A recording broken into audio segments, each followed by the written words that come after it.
Meron pong nangyari dyan kagabi na hindi mo na-expect. At hindi ko rin akalain mangyayari to. Ito po araw-araw napapanood nyo, bangayan ang bangayan. Ito po, para malaman nyo na kung ano nangyari kagabi. Sa buong mundo, panoodin nyo po ito.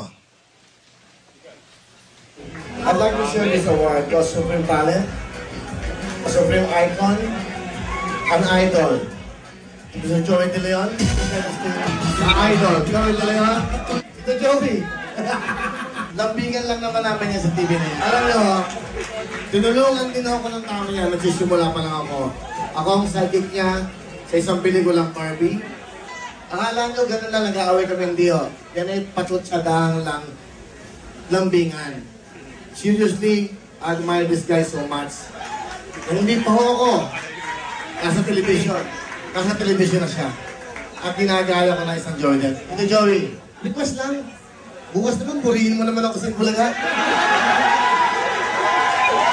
Sabi nga, maiba naman. Maiba naman ang noon time show. Bukas lang, Tuesday, panata mo na ulit ako. Bukas ha? Panakagawin kita, panakagawin mo din ako. Joey De Leon and Winnie. Palakpakan natin sila!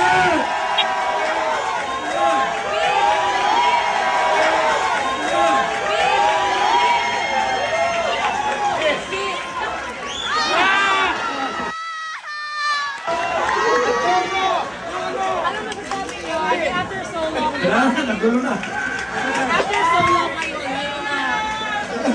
Salamat tayo kay Tim at sa Supreme. Hindi, tama yung sabi ni Wayne. Ano lang yan, mga taksuhan lang. Wala na mo, nung nasuspend ako, nagkita tayo sa Las Vegas. Naruruan mo ako. Nung nasuspend ka, nagkakalamhati din ako. Talaga? Oo, ano? Pahingin pera. Eh, mga kapahugan na ng kapuso. Totoo to. Iniidol ako itong tao ko. Ayan, no? Hindi ko sinasakay yan. Pagbigitin nyo na yan, pagbigitin nyo na yung dalawa yan. Wala ko.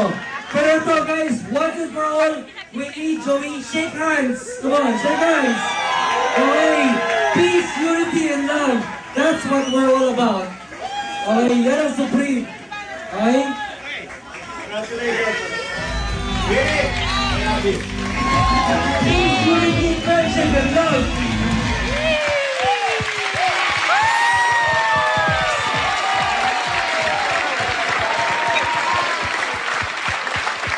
Di ba? Sarap ng feeling na gano'n. Alam nyo,